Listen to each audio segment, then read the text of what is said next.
If you don't journal when you Bible study, I'm telling you right now, you are missing out on so much growth that you could be having in your relationship with God. Let me tell y'all something, man. Journaling will grow you closer to God in a multitude of ways.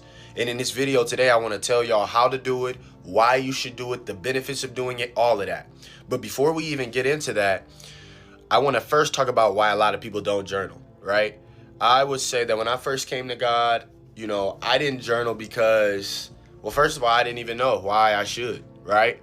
But also, I didn't journal growing up. I thought that journaling was something that only weird people did or something that only girls did. Like, I didn't see myself as a guy having a journal, right? There was like a negative connotation on it, right? I don't know why I thought like that, but a lot of people think like that, okay? That's just what it was. So you wasn't going to catch me journaling.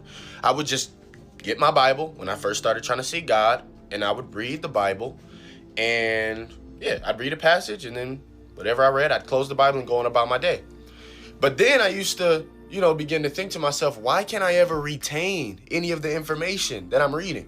Like, I read something in the Bible and I completely lose it. I hear a great verse and then I forget about it.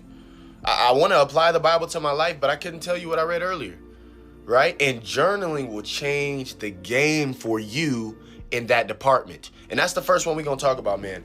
Journaling will help you retain this Bible better.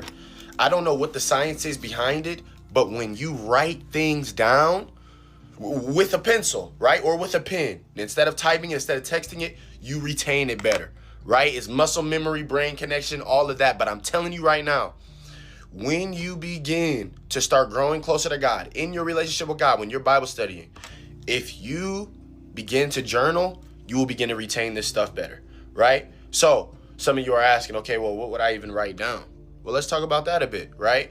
When you're reading the Bible, when you're reading things in different books of the Bible, it's good to take notes. You should be taking notes of things that happen. Let's say, for instance, you're reading in the gospel, right? Significant things that Jesus is doing. You should be writing some of those things down to begin to start to memorize and start to learn his story, what he did, his characteristics, right? When you come across good verses in the Bible, it's good for you to write those down because they can give you confidence.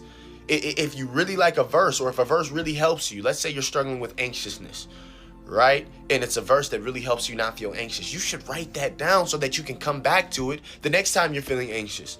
And so that you can put into practice what the scripture's telling you to do. It's the same thing for lust. Scriptures can help you battle your lust, right? But if you don't know where the scripture is, if you don't remember the scripture, if you don't know it in your heart, right? How are you going to ever live it? It's actually funny because in the Bible, scripture tells us to write